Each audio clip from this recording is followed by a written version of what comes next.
సామెతల గ్రంథ పఠనం 26వ అధ్యాయం. ఎండాకాలమునకు మంచు గిట్టదు, కోతకాలమునకు వర్షం గిట్టదు. అటువలే బుద్ధిహీనునికి ఘనత గిట్టదు. రెక్కలు కొట్టుకొనుచు తారాడుచున్న పిచ్చుకయు దాటుచుండు వానకోవెలయు దిగకుండునట్లు హేతువు లేని శాపము తగులకపోవును.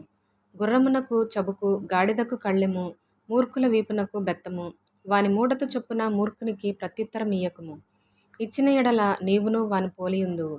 వాని మూఢత చొప్పున మూర్ఖునికి ప్రత్యుత్తరమిమ్ము.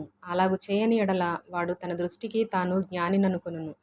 మూర్ఖుని చేత వర్తమానం పంపువాడు కాళ్ళు తెగకొట్టుకొని విషము త్రాగిన వానితో సమానుడు. కుంటివాని కాళ్ళు పట్టులేకయున్నట్లు మూర్ఖుల నోట సామెత పాటి లేకుండును. బుద్ధిహీనుని ఘనపరచువాడు వడిసెలలోని రాయి కదలకుండా కట్టువానితో సమానుడు. మూర్ఖుల నోట సామెత మత్తును గొనువాని చేతిలో ముళ్ళు గుచ్చుకున్నట్లుండును. అధికముగా నొందినవాడు సమస్తము చేయవచ్చును.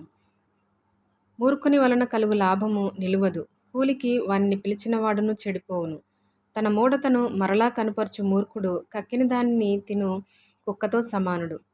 తన దృష్టికి జ్ఞాని ననుకుని వానిని చూచితివా? వానిని గుణపరచుట కంటే మూర్ఖుని గుణపరచుట సులువు. సోమరి దారిలో సింహమున్నదనును, వీధిలో సింహమున్నదనును.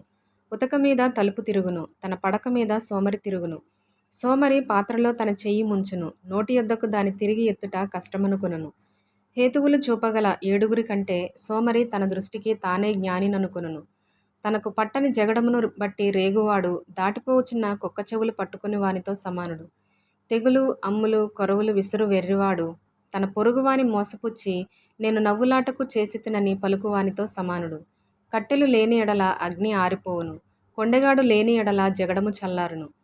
వేడి బూడిదకు బొగ్గులు, అగ్నికి కట్టెలు, కలహములు పుట్టించుటకు కలహప్రియుడు. కొండెగాని మాటలు రుచిగల పదార్థముల వంటివి, అవి లోకడుపులోనికి దిగిపోవును. చెడు హృదయమును ప్రేమగల మాటలాడు పెదవులను కలిగియుండుట మంటి పెంకు మీది వెండి పూతతో సమానము. పగవాడు పెదవులతో మాయలు చేసి అంతరంగములో కపటము దాచుకునును. వాడు దయగా మాటలాడినప్పుడు వాని మాట నమ్మకము. వాని హృదయములో 7 హేయ విషయములు కలవు. వాడు తన ద్వేషమును కపట వేషము చేత దాచుకొనును. సమాజములో వాని చెడుతనము బయలుపరచబడును.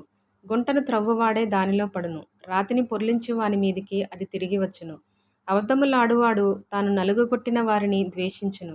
ఇచ్చకపు మాటలాడు నోరు నష్టము కలుగచేయును.